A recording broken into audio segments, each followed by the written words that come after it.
The auditorium fell silent as the stars on General Mitchell's uniform caught the light. Officers stiffened, backs straightening as if pulled by invisible strings. Captain Elena Reyes remained seated, her eyes fixed forward, hands folded calmly in her lap as the highest-ranking officer in the European command entered the room. The silence deepened into something dangerous as everyone realized she wasn't standing, she wasn't saluting.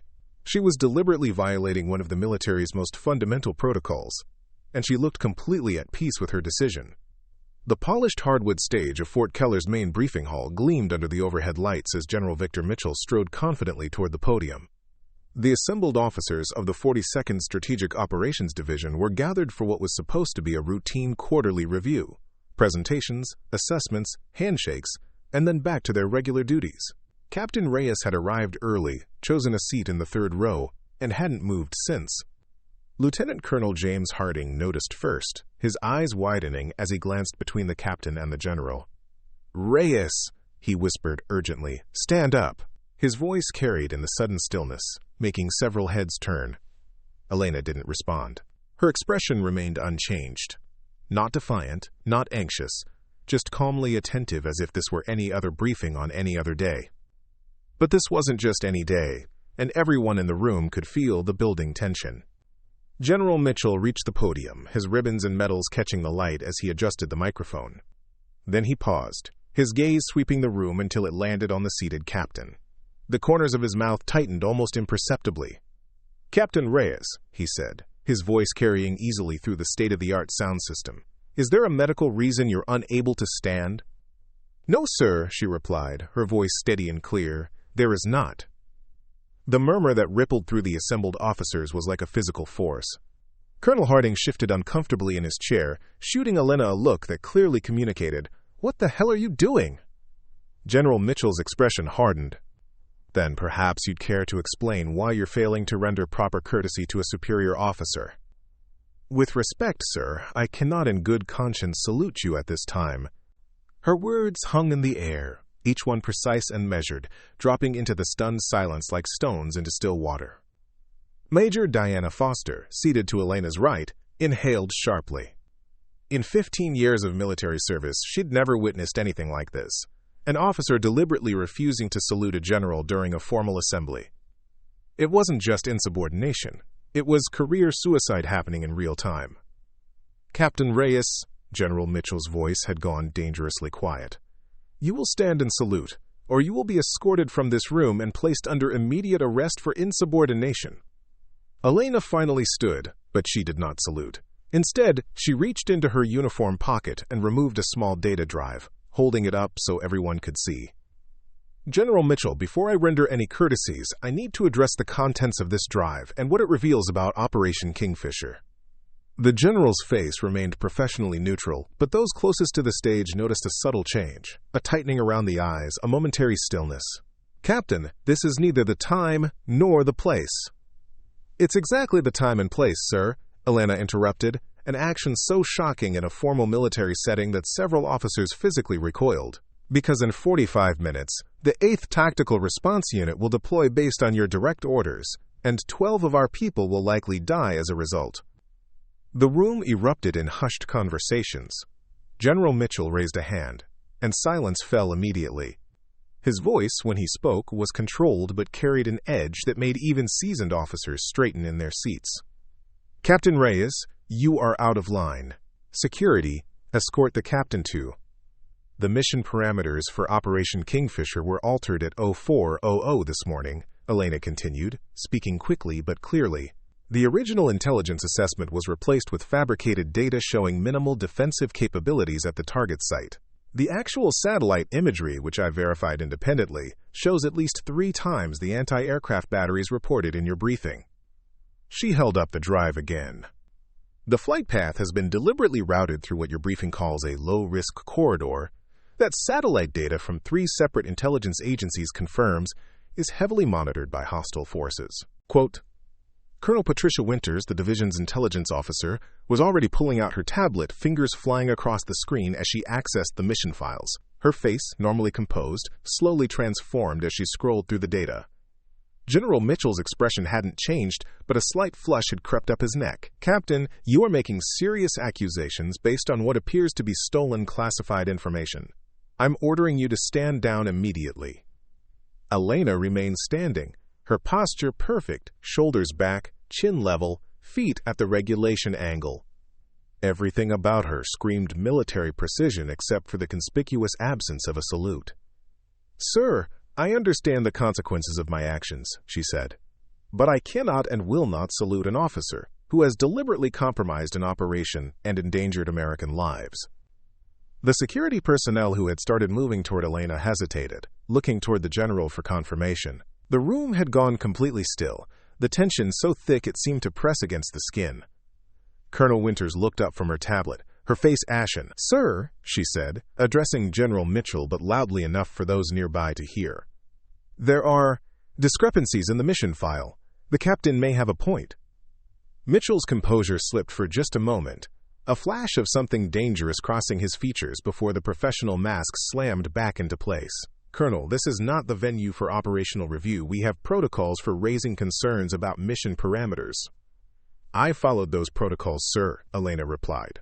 "I submitted my analysis through proper channels 12 hours ago. The response I received stated that my concerns were noted but the mission would proceed as planned. When I tried to escalate the matter, I found my access restricted and received a notification of temporary reassignment effective tomorrow morning, conveniently after the mission would be underway." Major Foster was watching the exchange with the focused attention of someone putting together pieces of a complex puzzle. She'd worked with Elena for 3 years and knew her as meticulous, by the book, and utterly devoted to the welfare of the troops. This wasn't a personality who would create this kind of scene without absolute certainty. "What exactly are you suggesting, Captain?" General Mitchell asked, his voice dangerously soft. Elena didn't flinch. "I'm suggesting, sir, that Operation Kingfisher has been compromised, either through catastrophic intelligence failure or deliberate sabotage. Given the systematic removal of accurate intelligence and its replacement with falsified data that specifically endangers our personnel, I don't believe this is a simple error." Lieutenant Colonel Harding found his voice. "Are you accusing General Mitchell of—" "I'm stating facts, sir," Elena cut in. "The mission file was last modified using General Mitchell's authentication codes. The altered flight path routes our personnel directly into range of anti-aircraft installations that someone has gone to great lengths to erase from our intelligence. These are facts, not accusations."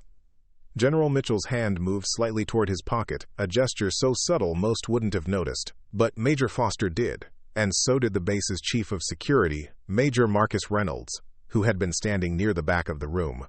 "Captain Reyes," Mitchell said, his voice regaining its authoritative edge, "you will surrender that drive immediately and report to the security office for questioning. This briefing is temporarily suspended while we address this situation." Elena didn't move. "Sir, with respect, I've already transmitted copies of the original and altered files to the Office of Special Investigations, the Secretary of Defense, and the Intelligence Oversight Committee. I'm merely here to ensure the 8th Tactical doesn't launch before those authorities can review the evidence." The room went completely silent. Even breathing seemed too loud in the stillness that followed her words. Major Reynolds moved forward, his hand resting casually near his sidearm. But instead of approaching Elena, he positioned himself where he could clearly see both her and General Mitchell. "General," he said, his voice professionally neutral, "I've just received a priority communication from Command. They're requesting an immediate hold on all operations pending review of some recently submitted intelligence. Specifically, Operation Kingfisher has been flagged for comprehensive reassessment." Mitchell's face hardened. "On whose authority?" "Joint Chief, sir." Reynolds' expression gave nothing away, but his positioning spoke volumes to those trained to read such things. He wasn't just delivering a message. He was assessing a potential threat. Elena still hadn't saluted, her hand remaining deliberately at her side as she watched the general's reaction. The entire room seemed to be holding its breath, caught in the surreal moment where a captain's refusal to render a simple courtesy had somehow escalated into something far more significant. Colonel Winters was still reviewing data on her tablet. "Sir," she said, her voice controlled but tight with tension, "I'm seeing multiple irregularities in the intelligence package. The discrepancies are substantial. Specifics, Colonel, Mitchell demanded, but there was something new in his voice, a tightness that hadn't been there before. The terrain mapping is outdated by approximately 6 months. The reported enemy force strength is underestimated by at least 60% compared to raw intelligence feeds. And she paused, looking up with unconcealed shock. The extraction plan routes our personnel directly through a known ambush site that was deliberately removed from the final briefing materials. The implications hung in the air like smoke. This wasn't just a mistake or an oversight. This was something else entirely. General Mitchell's hand moved again, more deliberately this time, toward his pocket. Major Reynolds noticed. "Sir," Reynolds said clearly, "I need to ask you to keep your hands visible, please." The general froze, then slowly raised his hands slightly. "Major, you're overstepping your authority." "Just a precaution, sir, while we sort this out," Reynolds replied, his tone respectful but his intent unmistakable. He tapped his earpiece, listening to something only he could hear, then nodded once. "Sir, I've been instructed to secure the room until representatives from OSI arrive. They're inbound and will be here in approximately 15 minutes. Mitchell's eyes narrowed. "This is outrageous. A captain's wild accusations shouldn't." "Weren't wild, though, were they, sir?" Elena interrupted quietly. She still stood at attention, still hadn't saluted. The flight path was changed. The intelligence was altered. The mission was compromised. These aren't accusations. They're verifiable facts. The door at the back of the auditorium opened, and 3 security personnel entered, followed by a woman in a dark suit who moved with the purposeful efficiency of someone who didn't waste time or motion. "General Mitchell," she said, her voice carrying across the now silent room. "I'm Special Agent Olivia Harmon, Office of Special Investigations." "I need you to come with me, sir." Mitchell's composure finally cracked. "This is absurd. I'm the commanding officer of this division. You can't possibly think." "What I think doesn't matter, sir," Harmon replied evenly. "What matters is that we have evidence of critical mission parameters being deliberately altered using your authentication codes, resulting in a high-probability death trap for American personnel. That requires investigation, regardless of rank." Elena finally lowered herself back into her seat, the data drive still clutched in her hand. She looked exhausted suddenly, as if the adrenaline that had carried her through the confrontation was draining away. Major Foster leaned over. "How long have you known?" she whispered. "Suspected for 3 weeks," Elena replied quietly. "Confirmed it last night when I accessed the original intelligence feeds and compared them to the mission briefing. Someone went to a lot of trouble to make it look legitimate while sending our people directly into a kill box." Foster's eyes widened. "But why would Mitchell?" "I don't know if it was him," Elena murmured. "I only know his codes were used. But something about this whole operation felt wrong from the beginning. The timing, the urgency, the resistance to standard verification protocols." Across the room, General Mitchell was being escorted out, his face locked in a mask of controlled fury. As he passed Elena's row, he paused, looking directly at her with an expression that made several nearby officers instinctively move their hands toward weapons they weren't carrying. "You've made a serious mistake, Captain," he said quietly. Elena finally stood and rendered a perfect regulation salute, not to Mitchell, but to the office and rank he held, if not the man. "No, sir, I prevented one." As Mitchell was led away, Colonel Winters approached Elena, her tablet still in hand. "Captain, I've reviewed your analysis. It's thorough. But I need to understand how you identified these discrepancies when our entire intelligence division missed them." Elena reached into her other pocket and removed a small notebook. It started with inconsistencies in the geological survey data. The mission brief claimed the extraction point was on stable ground, but I remembered a report from 6 months ago about seismic activity in that exact region. When I tried to access the original report to verify, I found it had been removed from the database. Quote, she flipped through pages of handwritten notes. That led me to check other elements of the briefing. The reported force strength didn't match what our reconnaissance drones had captured. The communications protocols had been altered to route through unsecured channels. The extraction timeline ignored standard safety margins. Winters looked impressed despite herself. "And you documented all of this?" "Yes, ma'am. I also tracked the system access logs to determine when and how the changes were made." Elena hesitated. All modifications traced back to General Mitchell's credentials, used at times when he was allegedly in classified briefings with no electronic devices present. Reynolds, who had moved closer to listen, frowned. That suggests his access was compromised. Or that he deliberately established an alibi, Special Agent Harmon said, rejoining the group after ensuring Mitchell was secured. Either way, the operation was compromised, and Captain Reyes appears to have been the only one who caught it in time. The auditorium had emptied somewhat, officers filing out under instructions from security personnel, but a core group remained, those directly involved in Operation Kingfisher and those with sufficient clearance to be part of the investigation. "The 8th Tactical?" Elena asked, concern evident in her voice. "Stand-down order received and acknowledged," Reynolds confirmed. "They're secure." Elena's shoulders slumped slightly with relief, the first crack in her composed exterior. Harmon studied her with professional interest. "Captain, I need to understand something. You discovered a potentially treasonous action by a general officer, documented it meticulously, and then chose to confront him in perhaps the most public and dramatic way possible. Why not bring this directly to OSI?" "I did," Elena replied, "yesterday at 1700 hours. I was told the matter would be investigated, but that without hard evidence of intent, it would likely be classified as a procedural error." Harmon's expression didn't change, but something flickered in her eyes. "Who did you speak with?" "Colonel Thomas Reed. He took my report and said he would follow up, but that I should maintain operational security in the meantime." Reynolds and Harmon exchanged glances. "Reed doesn't handle field reports," Reynolds said quietly. "He's administrative." "Which means someone directed your report away from actual investigators," Harmon concluded. "So you created a situation where the evidence couldn't be buried or dismissed as a simple error." Elena nodded once. "The mission was launching in less than an hour. I couldn't risk going through channels that had already failed, so I made sure there were too many witnesses and too much scrutiny for anyone to sweep it under the rug."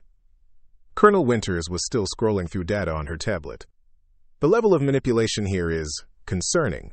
This isn't just changing a few numbers. This is a systematic replacement of actual intelligence with fabricated data, all structured to appear legitimate under standard review protocols."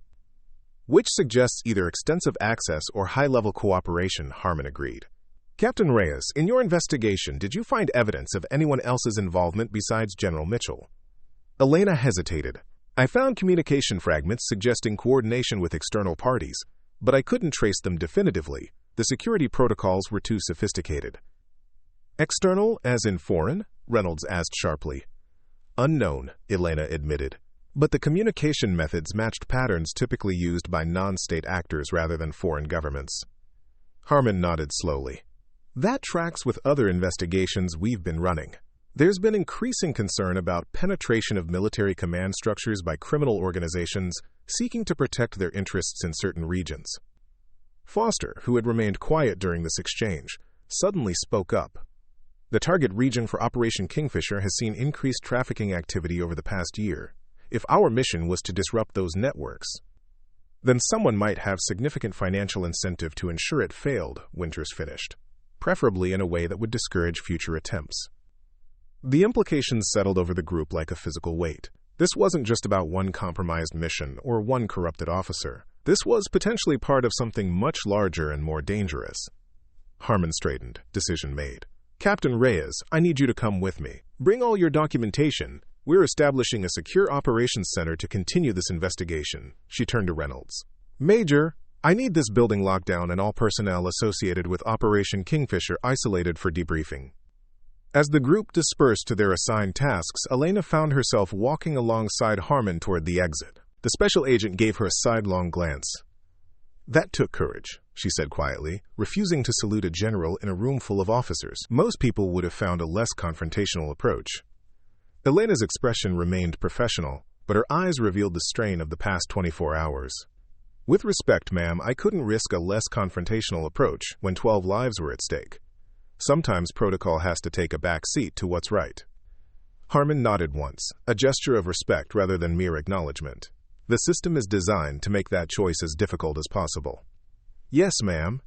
That's why I had to be certain before I made it." Outside, the late afternoon sun cast long shadows across Fort Keller's parade ground. Security vehicles had formed a perimeter around the administration building, and personnel moved with the heightened alertness that accompanied potential security breaches. Elena paused at the top of the steps, looking out across the base that had been her home for the past 3 years. For a moment, she allowed herself to consider what she'd just done, the career implications, the potential backlash, the uncertainty of what would come next. "Regrets?" Harmon asked, noting her hesitation. Elena straightened her shoulders and continued walking. "No, ma'am, not a single one."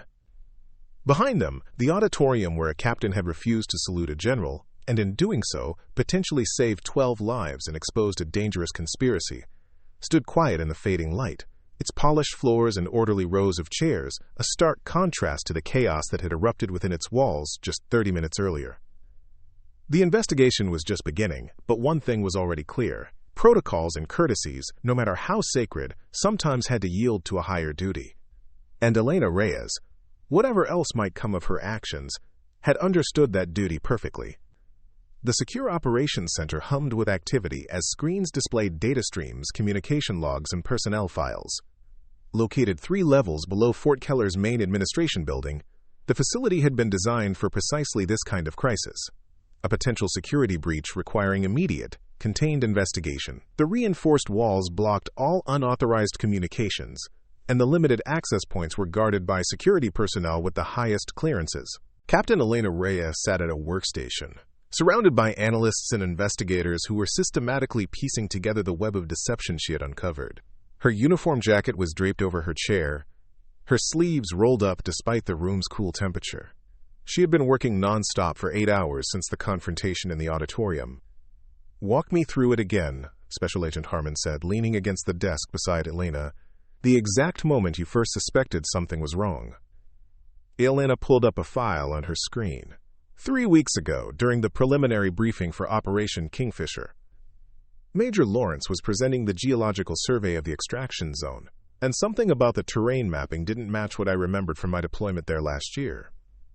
She zoomed in on a topographical display. "This ridgeline, it shows solid ground, stable terrain suitable for helicopter landing. But when I was there, this entire area was unstable due to recent seismic activity. We lost 2 vehicles trying to cross it." Colonel Winters, who had joined the investigation team, frowned.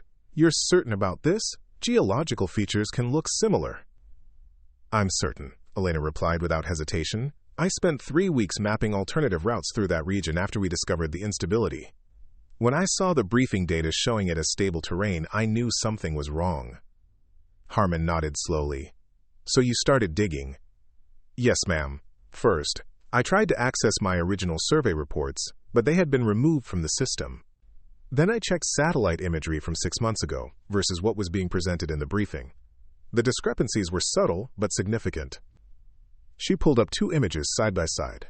"The briefing used this image, purportedly taken 3 days ago," she pointed to the screen.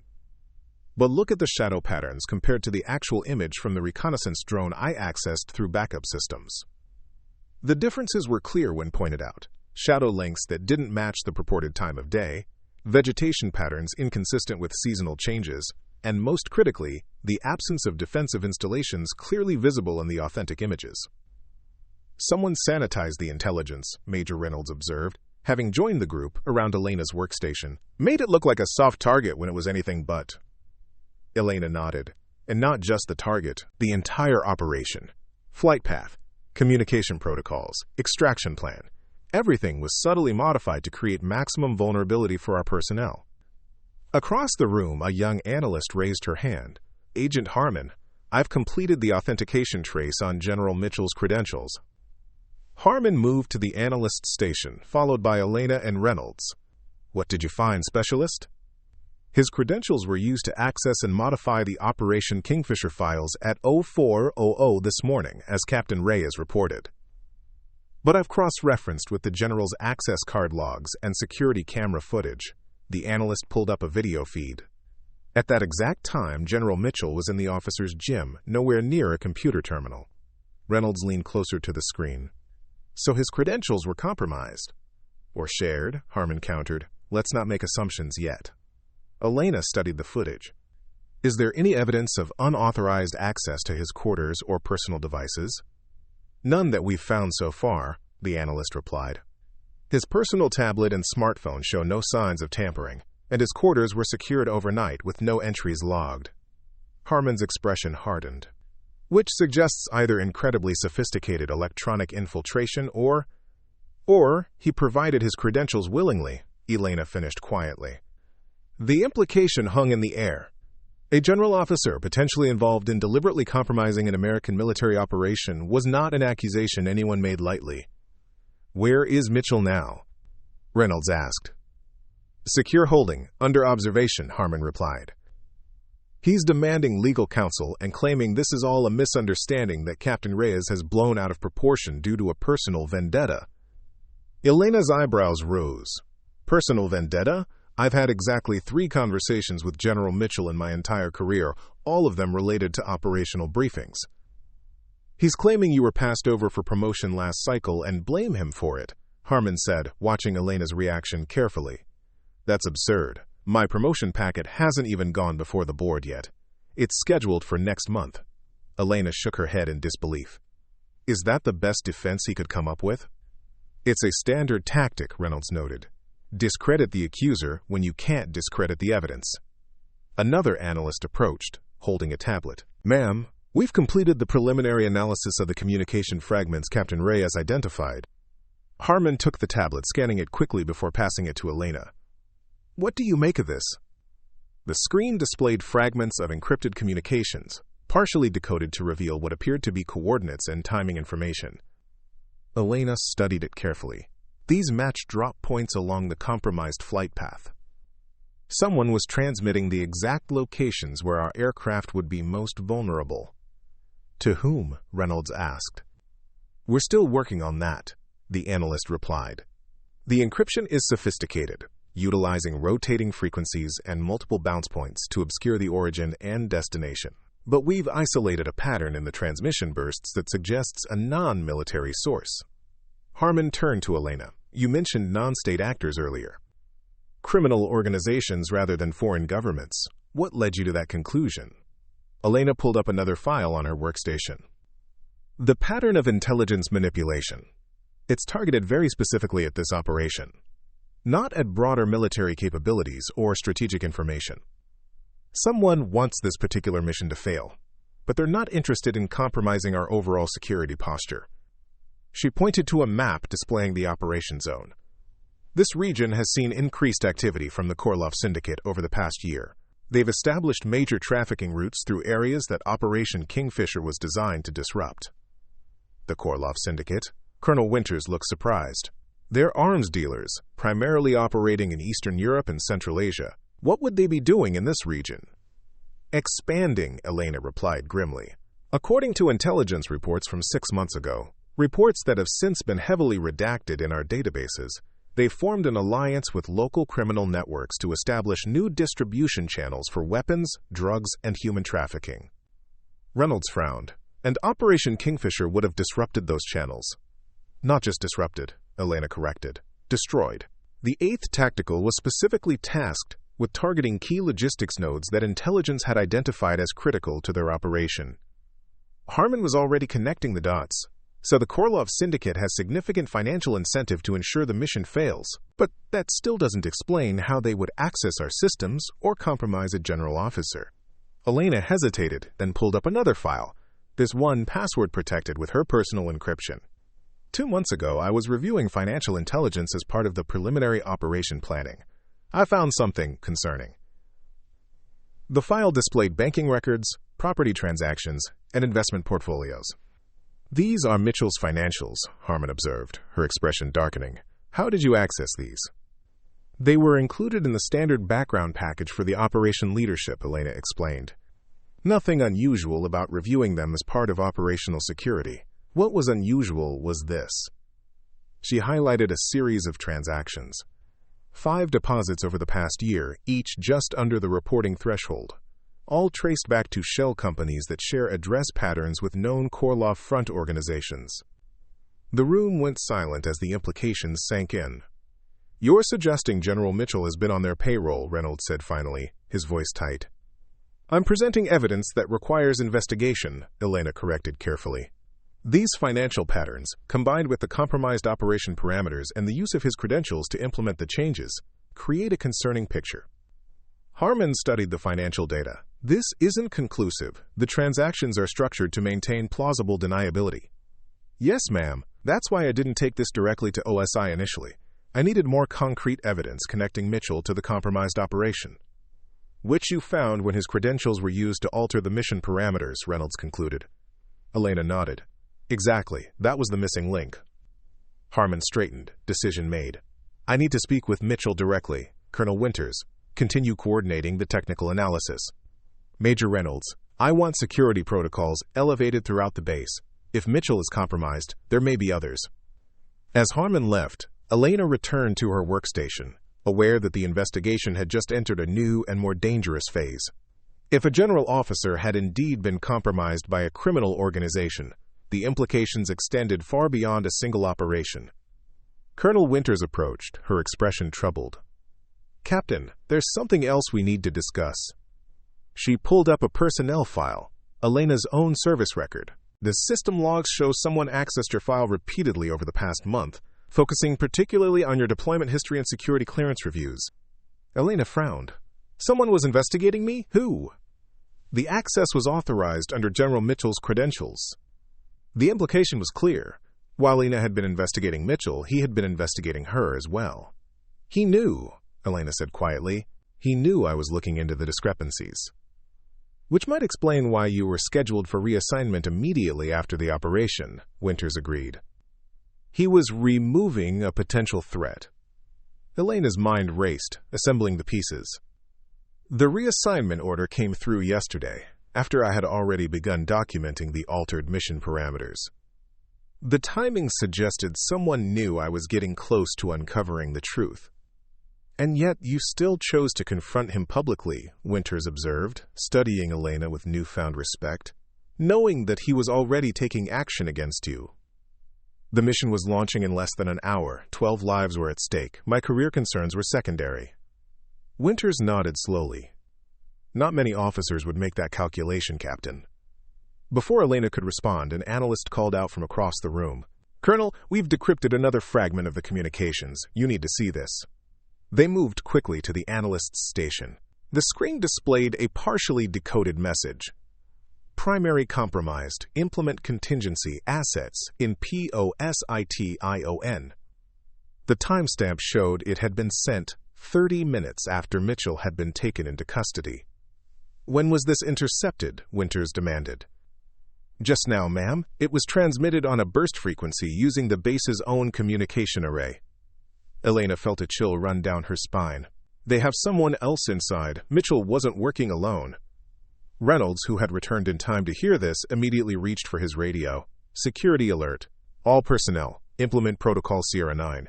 Possible insider threat active on base. Throughout Fort Keller, alarms began to sound as the base shifted to heightened security status.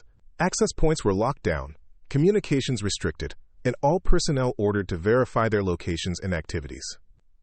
In the operations center, Elena was already pulling up the base personnel roster. We need to identify anyone who had access to both the communication array and the operation files. Quote, That's still dozens of people, Winters pointed out. Then we narrow it further. Who among them had direct contact with Mitchell in the past week? Who has unusual financial patterns similar to what we found in his records? Who has access levels that would allow them to implement changes without triggering standard security alerts? The team worked with focused intensity, cross-referencing personnel files, access logs, and communication records. Elena's experience with the operation planning gave her unique insight into which roles would have been positioned to assist in compromising the mission. There, she said finally, highlighting 3 names on the screen. These individuals had the access, opportunity, and necessary skills to help Mitchell implement the changes. And all 3 had private meetings with him in the past week. Winters studied the names. Colonel James Reed, Major Sandra Lawson, and Lieutenant Mark Parker. Reed is the officer I reported my concerns to yesterday, Elena noted grimly. He told me he would investigate, but apparently never filed the report. Reynolds was already coordinating with security teams. Reed and Lawson are accounted for. They're in the administration building under observation. But Parker... Parker is assigned to the communications center. Elena's eyes widened. The same communications center that just transmitted the contingency message. Reynolds was already moving toward the door. Lock down this facility. No one in or out until we secure Parker. As Reynolds departed with a security team, Elena turned back to the data, a troubling thought forming. If they have a contingency plan, what exactly does it entail? The primary operation was already compromised when we stopped the mission launch. Winters frowned. Good question. What else could they be targeting? Elena pulled up the base activity schedule. What other operations are active right now that might intersect with the Korlov Syndicate's interests? They scanned the schedule together, looking for anything that might represent a secondary target. Suddenly, Elena froze. The prisoner transport, she said, her voice tight with urgency. There's a high-value prisoner transfer scheduled for today. Alexei Korlov, Viktor Korlov's brother and second in command. He was captured last month and is being moved to a federal facility for interrogation. Winters paled. That has to be it. If they can't stop our operation against their network, they'll try to free one of their key leaders. Elena was already pulling up the transport details. The convoy is scheduled to depart in 20 minutes. 3 vehicles, standard security protocol. She examined the route. Wait, this isn't right. The planned route takes them through Garrison Pass. That area is a perfect ambush point. Limited visibility, no alternate routes, minimal communication reception. That wasn't the original route, Winters said, pulling up the initial plan. The transport was supposed to take the interstate the entire way. This change was implemented this morning. Elena felt sick. Using Mitchell's access codes. We need to stop that transport, Winters said, reaching for the secure communication line. They're driving into a trap. While Winters contacted the transport team, Elena continued analyzing the altered route, identifying the most likely ambush points and potential defensive options. Her combat experience in similar terrain gave her insights that the standard security protocols might have missed. If they can't make it back to base, their best option is to divert here, she said, marking a location on the map. There's a ranger station with defensible position and clear communications to the regional military post. Winters relayed the information, then turned back to Elena with a grim expression. The transport commander acknowledges, but they're already approaching Garrison Pass. They may not have time to divert before reaching the danger zone. Elena made a quick decision. I need to get to the tactical response unit. If the transport is ambushed, they'll need immediate backup. Authorized, Winters agreed immediately. Take whatever resources you need. As Elena hurried toward the exit, an analyst called out, Captain, we've got movement at the communications center. Lieutenant Parker is attempting to override the security lockdown. Elena paused. Can you block him? Trying, but he's implemented some kind of bypass protocol. He's good, really good. Another alert sounded. Perimeter breach detected in Sector 7. Multiple unauthorized personnel entering the base. The contingency plan was unfolding with alarming speed. Elena had to make a split-second decision. Focus on capturing Parker or respond to the immediate threat to the prisoner transport. Colonel, she said, turning to Winters, I request permission to lead a response team to intercept the transport and provide security. Winters nodded sharply. Granted. I'll coordinate the effort to secure Parker and respond to the perimeter breach. Elena moved with purpose toward the armory, her mind already shifting to tactical response mode. This was no longer just about exposing corruption. It was about preventing a coordinated attack that threatened both American personnel and a high-value prisoner. As she jogged through the corridor, she passed a wall of service photographs, generations of officers who had served at Fort Keller. Her own photo would be among them, though she wondered briefly if it would remain there after today's events. Refusing to salute a general, publicly accusing him of corruption, and now leading an unauthorized tactical response, her career path had certainly taken an unexpected turn. But as she reached the armory and began assembling her team, Elena felt absolute clarity about her choices. The oath she had taken wasn't to salute uniforms or follow protocols blindly. It was to support and defend against all enemies, foreign and domestic. Sometimes that meant making difficult choices, even when they came at personal cost. Captain, a voice called. She turned to see Lieutenant Marcus Davis, one of the tactical response team leaders. Colonel Winters briefed us. We're ready to move out. Behind him stood a dozen soldiers, already geared up and prepared for deployment. They looked to her with expressions of determination and trust, the kind of trust that came from reputation rather than rank. "The transport team is in imminent danger," Elena told them, her voice clear and confident. "We believe hostile forces are positioned to ambush them in Garrison Pass, with the objective of freeing Alexei Korlov. Our mission is to intercept, secure the transport, and ensure the prisoner remains in custody." She pulled up a tactical map on the wall display. "Based on terrain and the reported breach location, I estimate we have approximately 15 minutes before the ambush is initiated. We'll deploy by air to this ridgeline, which gives us overwatch of the most likely ambush points." The team studied the map, mentally preparing for the operation. "Questions?" Elena asked. Davis raised his hand. "Rules of engagement, Captain?" "Defensive posture initially. Our primary objective is to secure the transport and its personnel, but if hostile forces engage, you are authorized to respond with appropriate force to protect the convoy and your team."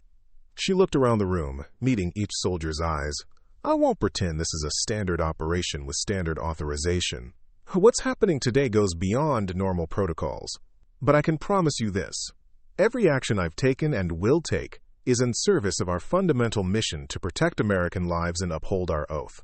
If anyone has concerns about participating, speak now."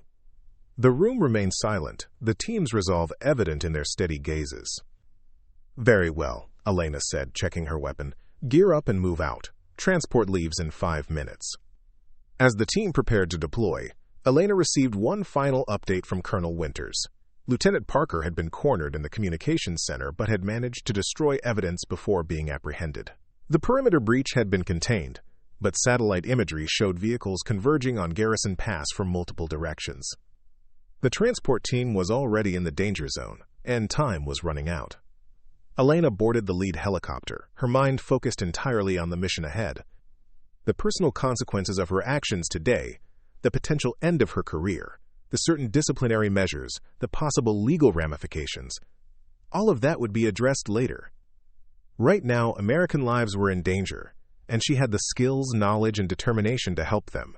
In the end, that was what truly mattered. Not salutes or protocols or career advancement, but the fundamental duty to protect those who served alongside you. As the helicopters lifted off, Elena felt the weight of responsibility settle on her shoulders. She had set these events in motion when she refused to salute General Mitchell, creating a public confrontation that couldn't be ignored or dismissed. Now she would see it through to its conclusion, whatever the cost. The helicopters banked toward Garrison Pass, flying low and fast toward what promised to be yet another confrontation, this one potentially far more dangerous than anything that had occurred in that quiet auditorium just hours earlier. The helicopters skimmed over the dense pine forest surrounding Garrison Pass, rotors cutting through the crisp mountain air as they approached the narrow roadway that snaked between steep rocky slopes. Through her tactical headset, Elena could hear the increasingly urgent communications from the prisoner transport convoy below. "Repeat, suspicious vehicles approaching from the north. Request immediate." Static interrupted the transmission, suggesting deliberate signal interference. 2 minutes to visual contact, the pilot informed Elena, banking the helicopter slightly to navigate the rugged terrain. "I'm picking up multiple heat signatures off-road on both sides of the pass." Elena studied the tactical display, quickly assessing the situation. The transport convoy, 3 armored vehicles moving in standard protective formation, had advanced approximately 2 miles into the pass. The terrain offered minimal options for evasive maneuvers, with steep cliff faces on one side and a sharp drop on the other. It was, as she had immediately recognized, the perfect location for an ambush. "Hernandez, Martin, deploy to the North Ridge," she ordered, indicating 2 of her team members. "Establish overwatch and identify hostile positions. Davis, your team will drop directly to the convoy for reinforcement. Torres, take the remainder to secure the southern exit point and prevent additional hostiles from entering." The soldiers acknowledged their orders with practiced efficiency. Despite the unusual circumstances that had brought them here, they operated with the cohesion of a unit that trusted their commander's judgment. "Transport leader, this is Captain Reyes," Elena transmitted to the convoy. "We have eyes on your position and are deploying to provide support. Be advised, Satellite imagery shows approximately 12 hostiles in concealed positions along your route. Hold your current position if possible. The response came through, broken but understandable. Captain, this is Sergeant Miller. Lead vehicle disabled by road charges. We're taking fire from the ridge to our east. Have established defensive perimeter around the prisoner transport. Elena processed this new information quickly. The situation had deteriorated faster than anticipated. The ambush was already underway. Change of plan, she announced to her team. All units deploy directly to the convoy position.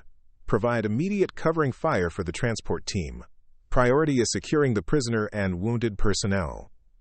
As her helicopter approached the ambush site, Elena could see muzzle flashes from the ridgeline and smoke rising from the disabled lead vehicle. The transport team had taken defensive positions behind their vehicles, returning fire while maintaining a protective formation around the middle transport where Alexei Korolov was presumably being held. Put us down 50 meters behind their position, Elena instructed the pilot. We'll approach on foot and reinforce from the rear. The helicopter descended rapidly, touching down on a small flat area just off the road. Elena and her team disembarked in practice formation, immediately moving toward the besieged convoy while the helicopter lifted off to provide aerial support. Bullets impacted nearby as they advanced, kicking up dirt and ricocheting off rocks.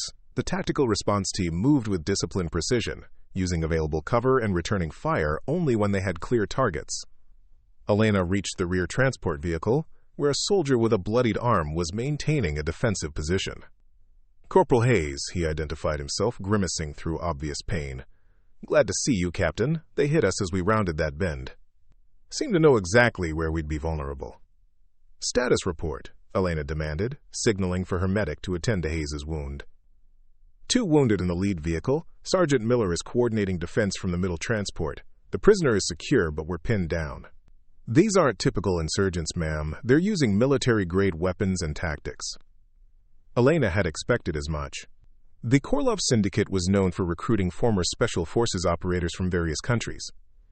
Hold this position. My team is moving to reinforce your perimeter.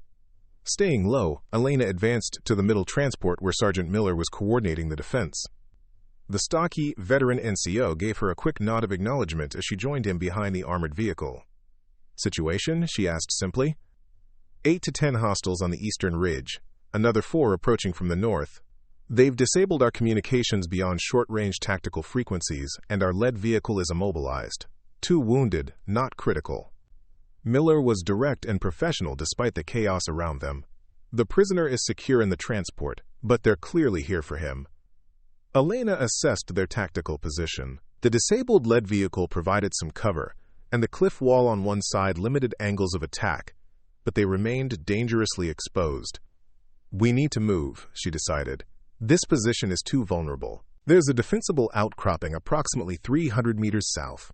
If we can reach it, we'll have better cover and clear lines of sight in all directions. Miller nodded in agreement. The transport is still operational, but will be exposed during the move. My team will provide covering fire and smoke cover, Elena replied, already formulating the plan. We'll need to transfer the prisoner to the rear vehicle. It has better armor and maneuverability. As they discussed the extraction plan, a new transmission came through Elena's headset. Captain, this is Colonel Winters. We've apprehended Lieutenant Parker. He's confirmed that the ambush is being led by former Spetsnaz operators working for the Korolov Syndicate. At least 15 hostiles, possibly more en route. Understood, Elena replied. We're initiating extraction to a more defensible position. Request air support if available. Negative on air support, Winters responded. Weather system moving in is preventing additional helicopters from launching. You're on your own for at least the next 30 minutes. Elena absorbed this information without allowing it to disrupt her focus. Adaptability under pressure was what separated good officers from great ones. Miller, organize your team for prisoner transfer. We move in 3 minutes. She turned to her communications specialist. Coordinate with the other teams.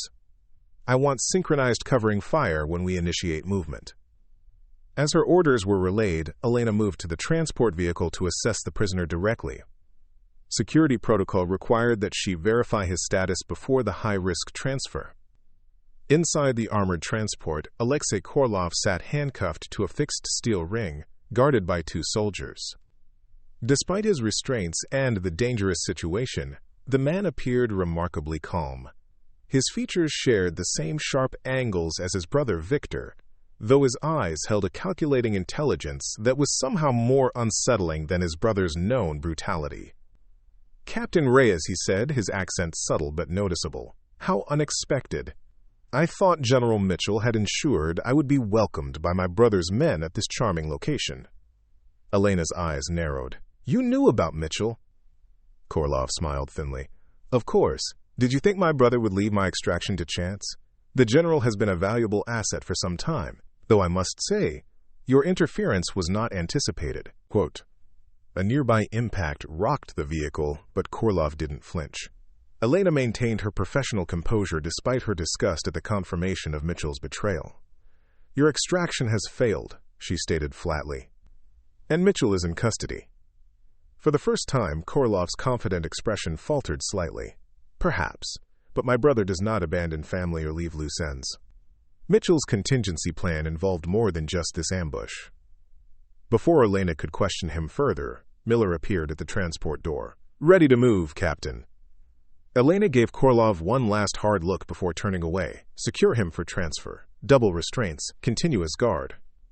Outside, her team had established a perimeter and prepared smoke grenades for cover. The tactical situation remained precarious.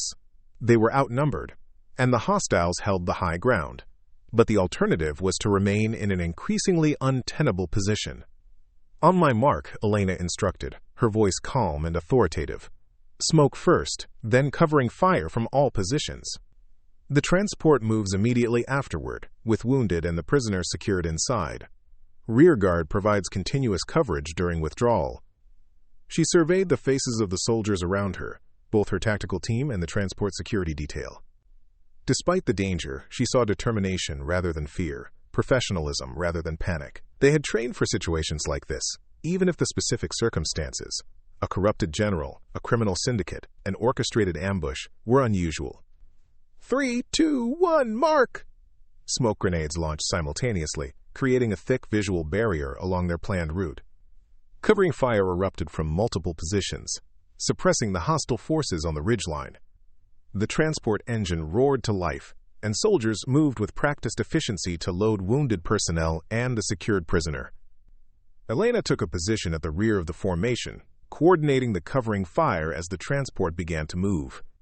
Through the smoke, she could see muzzle flashes from the ridge as the hostiles attempted to target the moving vehicle. "Contact north!" came a shout from one of her team members. "Two vehicles approaching fast!" Elena swung her rifle toward the new threat, identifying two SUVs speeding toward their position, reinforcements for the ambush team, exactly as Winters had warned.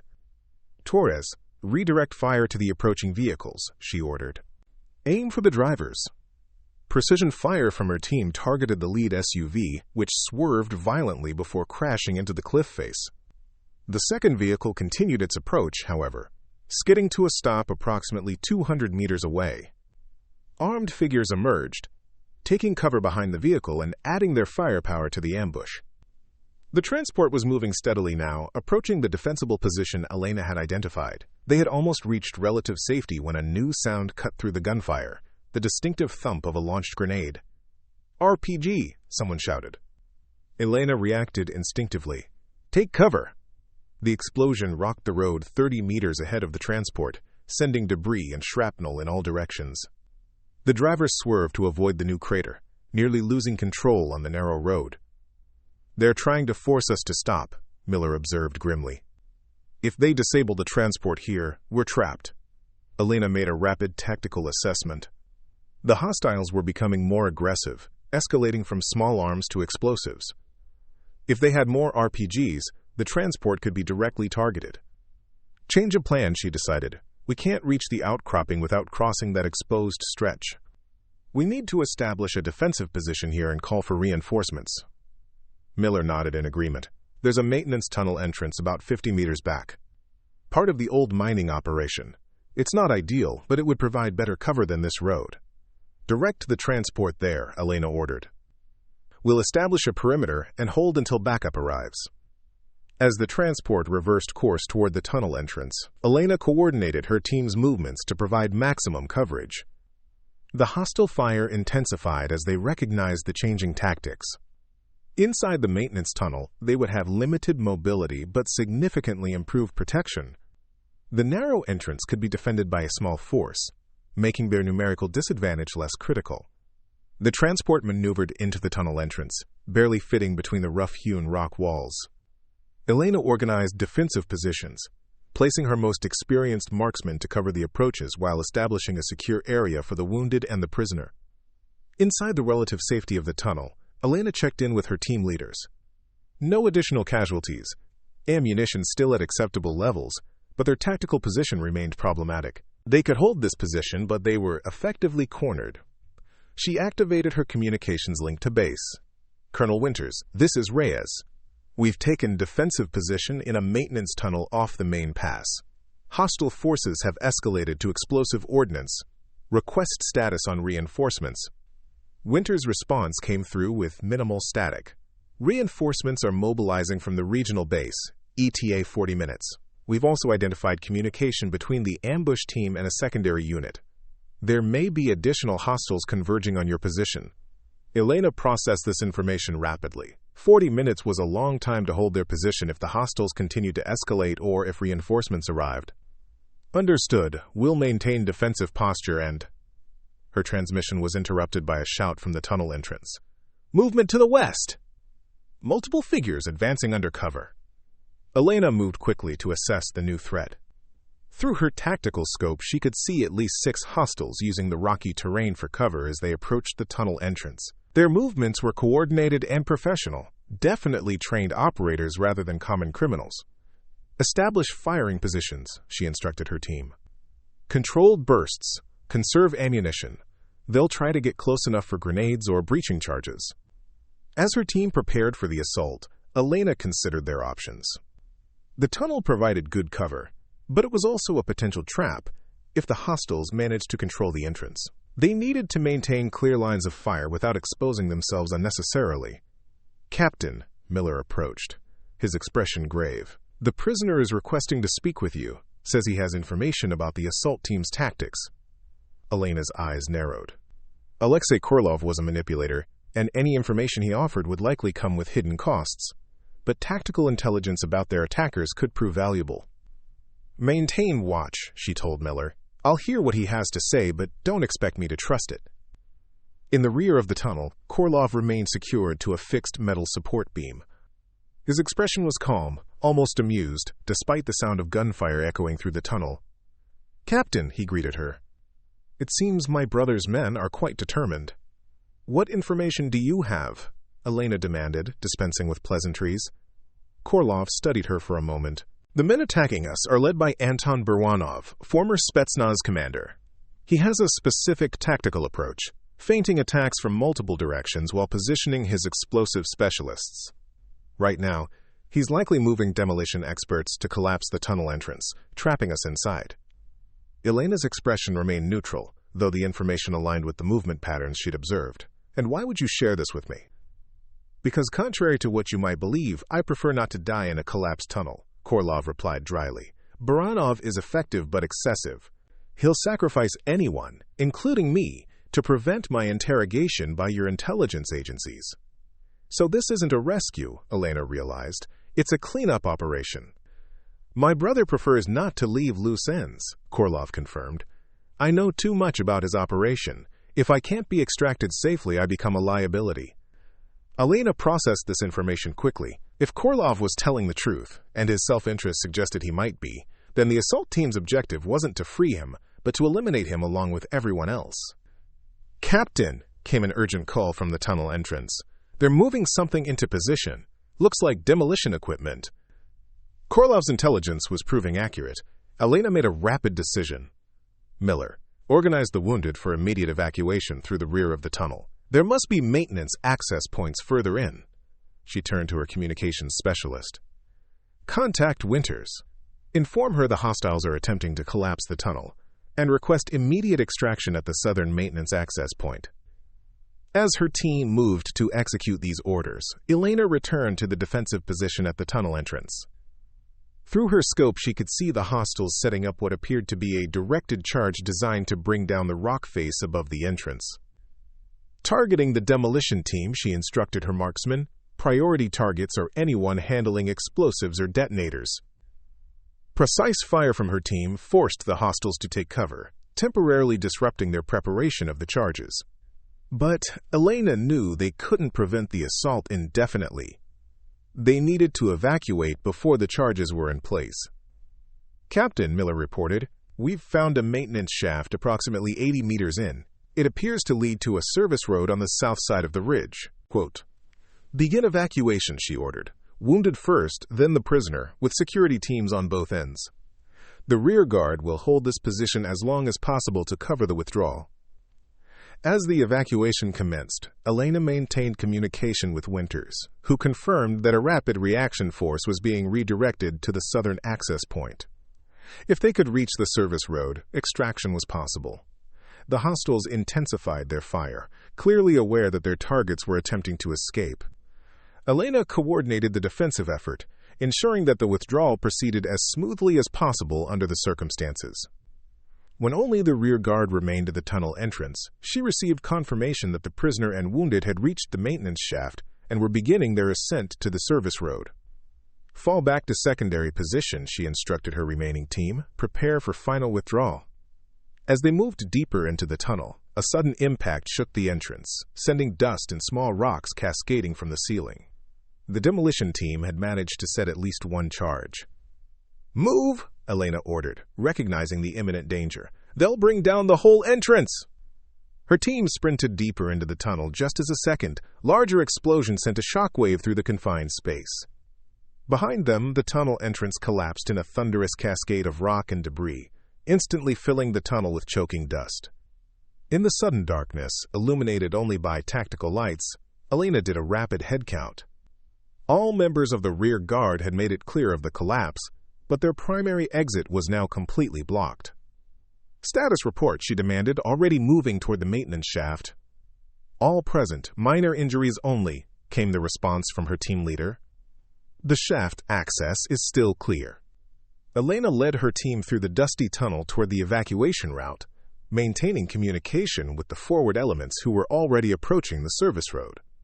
The prisoner remained secure, and the wounded were being prepared for immediate evacuation once transportation arrived. As they reached the maintenance shaft, a narrow vertical passage with metal rungs embedded in the rock, Elena organized the ascent. Her team would go last, ensuring everyone else reached safety first. One by one, they climbed the shaft, emerging onto a narrow service road carved into the south face of the ridge. The tactical situation had improved significantly. They had clear lines of sight in all directions, multiple routes for potential evacuation, and the hostiles would have to circle the entire ridge to reach their position. Elena established a defensive perimeter while they awaited extraction. The wounded were stabilized, the prisoner remained under heavy guard, and all personnel were accounted for. Despite the ambush and the subsequent tunnel collapse, they had maintained operational integrity and accomplished their mission objective. Alexei Korlov remained in custody. As she scanned the surrounding terrain for any sign of hostile movement, Elena reflected on the chain of events that had led to this moment. It had begun with a simple, deliberate act of insubordination, refusing to salute a general she suspected of corruption. That single action had cascaded into uncovering a conspiracy, preventing a compromised military operation, and now thwarting an ambush designed to eliminate a high-value prisoner. Protocol would have dictated that she salute General Mitchell regardless of her suspicions, file her concerns through proper channels, and trust the system to function as designed. But Elena had recognized a situation where adherence to protocol might cost lives, and she had chosen a different path, one that required moral courage rather than mere procedural compliance. In the distance, she could hear the approach of helicopters. Their extraction had arrived. As her team prepared for departure, Elena received a transmission from Colonel Winters. "Captain, extraction is inbound to your position. Be advised, we've uncovered additional intelligence. The conspiracy extends beyond Mitchell. We've identified at least 3 other officers potentially compromised by the Korlov syndicate." "Understood," Elena replied. The prisoner has confirmed Mitchell's involvement and suggested the ambush was actually an elimination operation rather than a rescue attempt. "That tracks with what we've uncovered," Winters confirmed. "This goes deeper than we initially thought. "Your actions today have exposed a significant security breach within our command structure." As the extraction helicopters approached, Elena maintained her professional focus on the immediate tactical situation. But part of her mind was already processing the broader implications. The military, like any large organization, relied on hierarchical authority and procedural compliance, but blind obedience to either could be exploited by those with corrupt intentions. Her refusal to salute General Mitchell hadn't been about disrespect for rank or authority. It had been about upholding the more fundamental principles that rank and authority were meant to serve. Sometimes, true loyalty to an institution required the courage to challenge its representatives when they failed to embody its values. The helicopters touched down on the narrow service road, rotors whipping dust and debris into the air. Elena supervised the loading of wounded personnel and the secured prisoner, maintaining tactical awareness until every member of her team was safely aboard. As she finally boarded the lead helicopter, she looked back at the ridge where the tunnel entrance had been. The hostiles had intended it to be a tomb for her team and their prisoner. Instead, it had become yet another failed attempt to subvert justice through violence and corruption. The helicopter lifted off, banking away from the ridge and toward Fort Keller. The immediate crisis had been resolved, but Elena knew that the larger challenge, rooting out the corruption that had infiltrated their command structure, was just beginning. And somehow, she suspected she would be at the center of that effort, just as she had been today. Because some battles weren't fought with weapons or tactics, but with the courage to stand alone when necessary, to question authority when it betrayed its purpose, and to remain loyal to principles even when doing so carried personal risk. As the helicopters flew toward the safety of the base, Elena allowed herself a moment of quiet pride, not in her own actions, but in the collective response of her team and the transport personnel. When faced with danger and uncertainty, they had demonstrated the best qualities of military service: courage, adaptability, and unwavering commitment to their mission and to each other. That, more than any protocol or rank structure, was what truly deserved a salute. The federal courthouse in Washington, D.C. stood like a fortress of justice amid the morning bustle of the Capitol. 6 months had passed since that fateful day at Fort Keller, when Captain Elena Reyes had refused to salute General Victor Mitchell, setting in motion events that would uncover one of the most significant corruption cases in recent military history. Today, the final chapter of that story would unfold within these imposing walls of marble and law. Elena adjusted her dress uniform as she waited in the witness anteroom. The ceremonial blue fabric felt strangely formal after months of operational gear and tactical meetings. Her service ribbons, including the newly awarded Distinguished Service Cross for her actions during the Garrison Pass incident, created a splash of color against the dark fabric. She had received the decoration in a quiet ceremony 2 weeks earlier, notable for the absence of media and the presence of several stern-faced intelligence officials.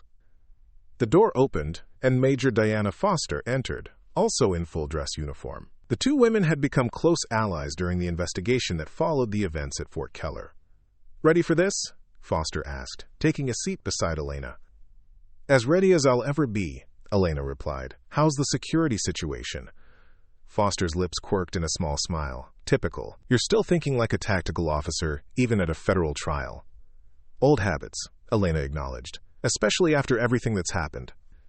"To answer your question, security is at maximum. The Korloff Syndicate has lost significant operational capability, but they're still dangerous.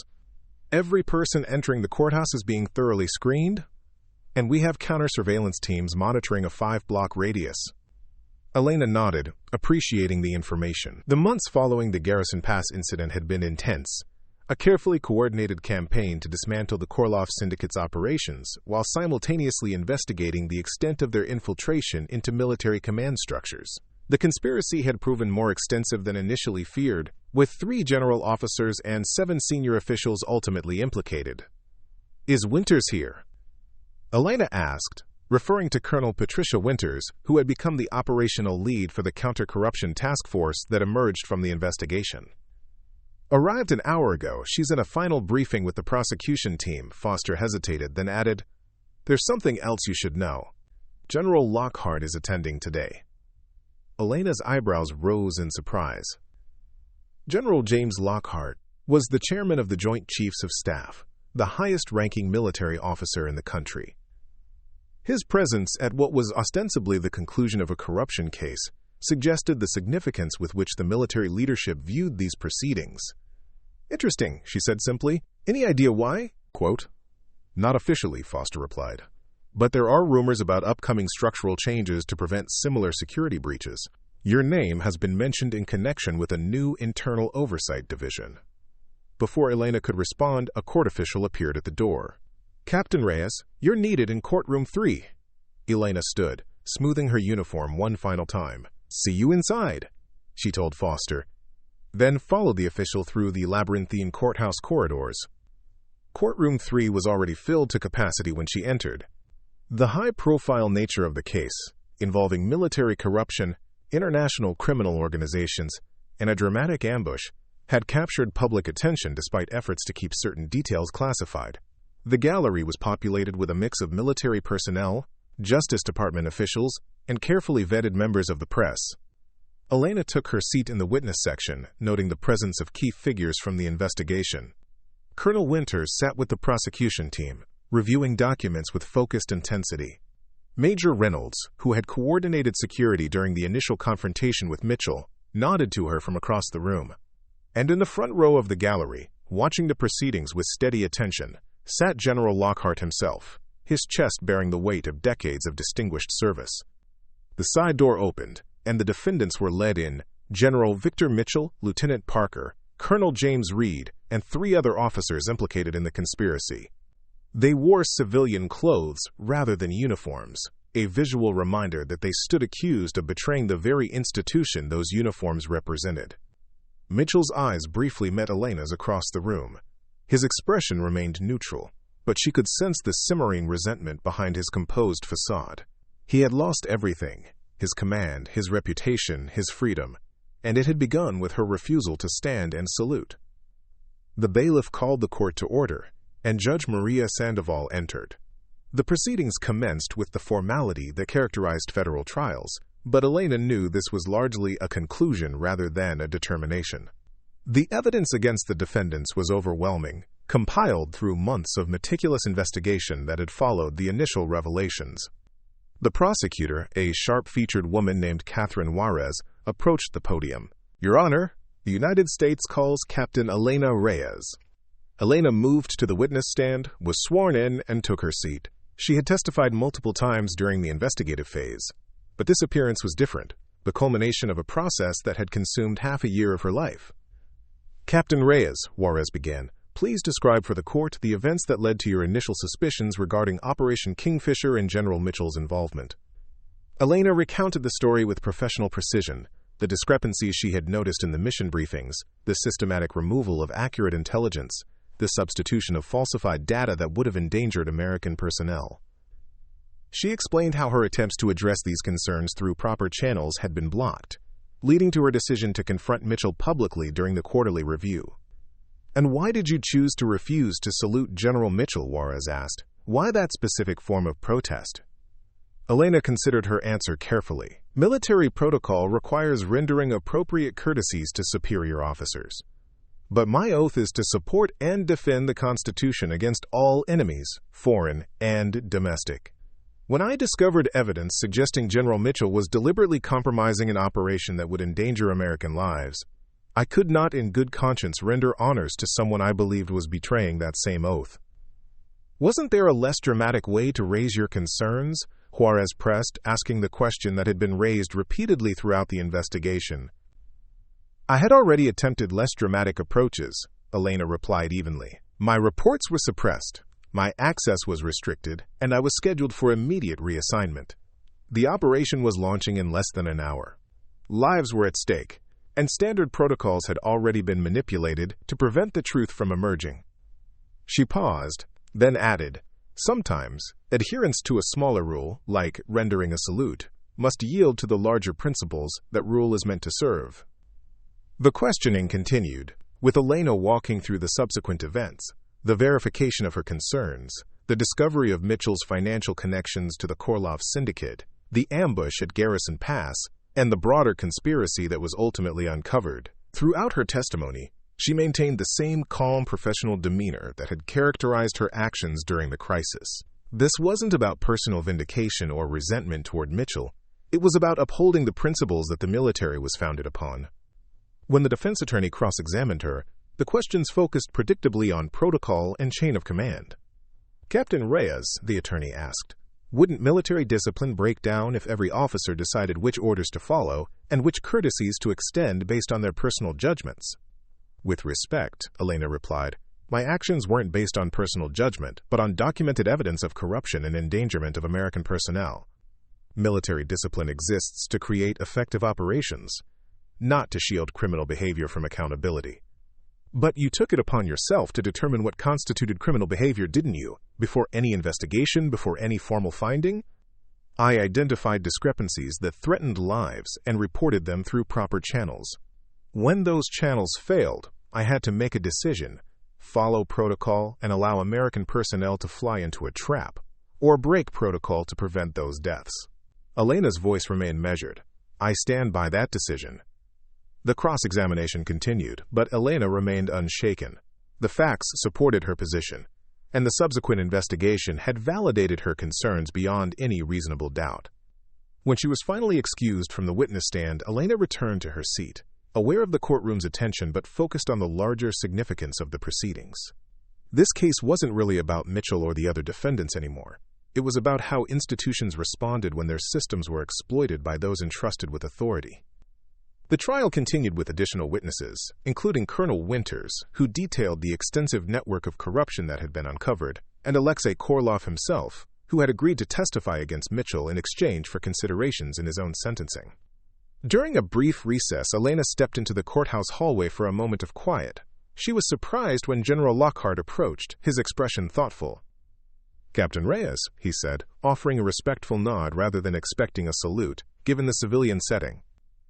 "General Lockhart," she acknowledged, instinctively straightening her posture. "I've been following your case with great interest," he said. "Not just the trial, but the entire sequence of events beginning with your stand at Fort Keller." Elena remained professionally neutral. "It's been a difficult situation for the service, sir." "Indeed it has," Lockhart agreed, "but necessary. Institutions are only as strong as their willingness to confront internal corruption." He studied her with experienced eyes that had seen decades of military service. "You made an extraordinary choice that day. Many officers in your position would have simply followed protocol, saluted the rank if not the man, and allowed events to unfold." "I couldn't do that, sir." "No, you couldn't," Lockhart said with a slight smile. "That's precisely why I'm here today. The Secretary of Defense has authorized the formation of a new division within military intelligence, the Integrity and Compliance Directorate. Its purpose will be to provide a secure channel for reporting potential ethical breaches and corruption within command structures, with direct reporting authority outside the standard chain of command. Elena listened carefully, beginning to understand the purpose of this conversation. "We need leadership for this division that understands both the importance of military protocol and the courage to challenge it when necessary," Lockhart continued. "Someone who has demonstrated both tactical competence and ethical clarity under pressure." "You're offering me this position, sir?" Elena asked, unable to fully mask her surprise. "I'm offering you the opportunity to help build it," Lockhart clarified, "as executive officer initially, with the understanding that you would assume command following promotion to major, which I understand is forthcoming." Elena took a moment to process this unexpected development. 6 months ago, she had risked her entire career by refusing to render a simple courtesy. Now, that same decision was being recognized as evidence of the exact qualities needed for a new leadership role. "This isn't a reward for insubordination, Captain," Lockhart added, seeming to read her thoughts. "It's recognition that sometimes protecting the institution requires the courage to challenge it from within. What you did took both moral and physical courage. Those are the qualities we need to prevent another Mitchell from exploiting the system." "I'm honored by your consideration, sir," Elena said carefully. "But wouldn't my involvement be controversial, given my role in this case?" Lockhart's expression turned serious. "Captain, this case has revealed significant vulnerabilities in our command structure. Addressing those vulnerabilities will inevitably be controversial. We're not looking for someone to maintain comfortable appearances. We're looking for someone who has proven they'll stand for principle even when it's difficult. Before Elena could respond further, they were notified that the court was reconvening. Lockhart gave her a respectful nod. "Think about it, Captain. We'll speak more after the proceedings conclude." The afternoon session proceeded with final arguments from both prosecution and defense. The evidence against Mitchell and his co-conspirators was substantial, leaving little doubt about the eventual verdict. But for Elena, the trial had become something of a formality. The real work of addressing the underlying vulnerabilities that had allowed the corruption to flourish was just beginning. As the court prepared to adjourn for deliberations, Judge Sandoval addressed the gallery. "This case has revealed troubling breaches in systems designed to protect our national security. While the court's role is to determine the guilt or innocence of these specific defendants, I believe it's important to acknowledge that institutional failure is rarely limited to individual actors." Her gaze swept the courtroom, lingering briefly on the military officers present. Systems that discourage legitimate questioning, that prioritize hierarchical compliance over ethical accountability, create environments where corruption can take root. As this case concludes, I hope those responsible for these systems will consider how to strengthen them against future exploitation. The judge's words seemed to resonate particularly with the military personnel present. Elena noticed several senior officers exchanging glances, perhaps already contemplating the institutional changes that would inevitably follow this case. Court was adjourned, and the participants began to file out. Elena found herself walking alongside Colonel Winters, whose leadership during the investigation had been instrumental in uncovering the full scope of the conspiracy. "General Lockhart spoke with you," Winters observed. "It wasn't a question." "Yes, ma'am, about the new Integrity and Compliance Directorate." Winters nodded. "I was consulted on the structure. It's a significant change, creating an oversight division with authority to investigate across command structures." "Do you think it will be effective?" Elena asked. "That depends largely on its leadership," Winters replied. "It will need people who understand that integrity sometimes requires standing alone, even when every institutional pressure pushes for conformity." They reached the courthouse steps, where media representatives were being held at a respectful distance by security personnel. The afternoon sunlight illuminated the city beyond, where life continued unaffected by the dramatic conclusion unfolding within these walls. "What will you do now, Colonel?" Elena asked. "Continue the work," Winters said simply. "The Korlov Syndicate has been significantly disrupted, but organizations like that adapt and evolve. And there are always others ready to exploit vulnerabilities in our systems." She glanced at Elena with a hint of a smile. "The question is, what will you do, accept Lockhart's offer?" Elena looked out over the capital city, considering the path that had led her here and the decision now before her. 6 months ago, she had made a choice based on principle, fully expecting it to end her military career. Instead, it had revealed a deeper purpose within that career, not just to follow orders and protocols, but to ensure that the institution itself remained worthy of the loyalty it demanded. "I think I will," she said finally. "Someone needs to ensure that others who notice discrepancies have a secure channel to report them, that they don't have to resort to refusing salutes in public assemblies to be heard." Winters nodded approvingly. "Good. The system needs people who respect it enough to challenge it when necessary." As they descended the courthouse steps, Elena noticed a group of junior officers watching her from across the plaza. Their expressions held a mixture of curiosity and something that might have been admiration. They had likely followed the case through official briefings and corridor conversations, forming their own judgments about a captain who had defied protocol to expose corruption. What example had she set for them? Not that insubordination was to be celebrated for its own sake, but that loyalty to the institution sometimes required challenging its representatives when they failed to embody its values. That courage wasn't just for the battlefield, but for the quiet moments when principle and protocol came into conflict. 3 days later, Elena stood in the Pentagon's Eastern Conference Room, where the official formation of the Integrity and Compliance Directorate was being announced to a select audience of military leaders and oversight committee members. She wore her dress uniform again, but this time with the new insignia of her position as executive officer of the directorate. General Lockhart concluded his introduction of the new initiative, then surprised the assembly by inviting Elena to the podium. Captain Reyes's actions at Fort Keller demonstrated exactly the kind of moral courage this directorate is designed to support, he explained. "I've asked her to share some thoughts on the balance between protocol and principle in military service." Elena approached the podium, aware of the weight of the moment. The room contained some of the military's most senior leadership, individuals accustomed to unquestioning compliance from subordinates, now being asked to embrace a system that institutionalized ethical oversight of command decisions. 6 months ago, she began, I made the difficult decision to refuse a salute to a superior officer. That single action was contrary to every protocol I'd been taught throughout my military career. It violated the fundamental courtesy expected between officers, and yet it was also the most authentic expression of my oath that I've ever made. She paused, making eye contact with various leaders around the room. Military protocol exists for valid reasons, to create order, establish clear lines of authority, and ensure operational effectiveness. But these protocols are meant to serve larger principles, not replace them. When protocol becomes a shield for corruption or a tool for endangering the personnel we're responsible for, adherence to it is no longer a virtue.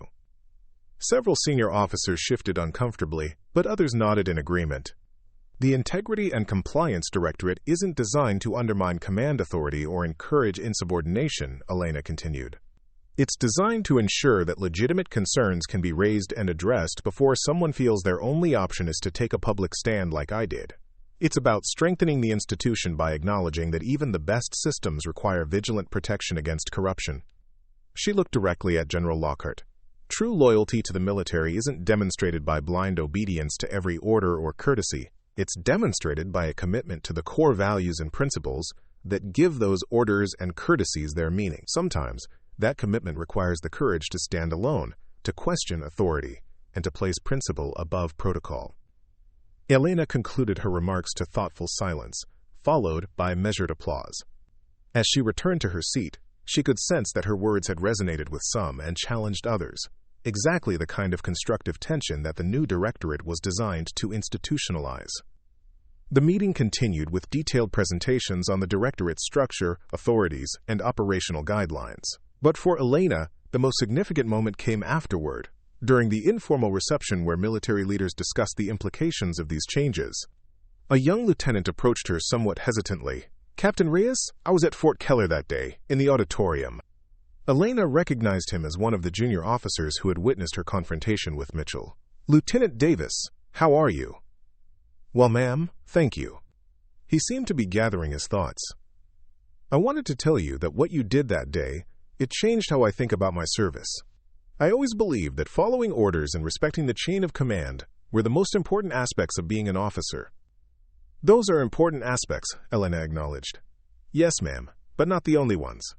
Watching you refuse that salute, knowing what it might cost you professionally, showed me that sometimes our oath demands more from us than just compliance. He straightened slightly. I've been selected for the initial training group for the new directorate. I wanted you to know that your example is part of why I volunteered. Elena felt a surge of quiet pride, not in herself, but in the ripple effects of that moment of principled defiance. One officer's decision had not only prevented a compromised operation and exposed a conspiracy, but had also inspired others to reconsider the deeper meaning of their service. As the reception continued, Elena found herself in conversation with senior leaders who had initially been skeptical of her actions but had come to recognize their necessity as the full extent of Mitchell's corruption was revealed. The dialogue was respectful but candid, acknowledging that institutional change was never comfortable but sometimes essential. One conversation particularly stood out. General Rebecca Martinez, a decorated combat leader with 30 years of service, spoke frankly about the challenges ahead. What you're helping to build is necessary, Martinez told her, but it won't be easy. There will be resistance from those who see oversight as a threat rather than a safeguard. There will be false reports and genuine misunderstandings. And there will be moments when principle and protocol come into conflict with no clear resolution. I understand, ma'am, Elena replied. Martinez studied her thoughtfully. I think you do. That day at Fort Keller, you didn't refuse that salute impulsively or disrespectfully. You made a calculated decision that the principles at stake outweighed the protocol being violated. That's the kind of judgment this directorate will need to apply institutionally. As the evening concluded, Elena found herself standing with Colonel Winters and General Lockhart near the Pentagon's eastern entrance. The setting sun cast long shadows across the building's imposing architecture, a physical embodiment of the military institution they all served. It's just the beginning, Winters observed, gazing out at the Capitol beyond. Changing protocols is straightforward. Changing institutional culture is much harder. Indeed, Lockhart agreed, but necessary changes often begin with single actions that demonstrate both what is possible and what is necessary. He looked at Elena. Your refusal to salute General Mitchell could have been dismissed as mere insubordination. Instead, it became a catalyst for examining how our protocols can sometimes be weaponized against the very principles they're meant to protect. Elena thought about the journey that had brought her here, from that tense moment in the Fort Keller auditorium to this new role helping to reshape how the military addressed internal ethics and compliance. It had begun with a simple, deliberate act of principle, remaining seated when protocol demanded she stand, keeping her hand at her side when regulation required a salute. The most important salute, she said quietly, is the one we give to the ideals we've sworn to uphold. Sometimes honoring those ideals means withholding the physical gesture when it would contradict its deeper meaning. Lockhart nodded in understanding. Well said, Captain. That's precisely the perspective this directorate needs to embody. Quote, as they parted ways, Elena took a final look at the Pentagon. The headquarters of the institution she had chosen to serve had risked her career to protect, and would now help to strengthen against future corruption. The building stood solid and imposing in the fading light, a reminder that institutions endured while individuals came and went. But institutions endured precisely because individuals like her cared enough to protect them, even when that protection required the courage to challenge them from within. Sometimes, the most powerful statement of loyalty wasn't a salute rendered automatically, but one withheld deliberately. A silent but unmistakable commitment to the principles that gave the gesture its meaning. And in that understanding, Captain Elena Reyes found a deeper purpose to her service than she had ever known before. Up next, you've got 2 more standout stories right on your screen. If this one hit the mark, you won't want to pass these up. Just click and check them out. And don't forget to subscribe and turn on the notification bell so you don't miss any upload from us.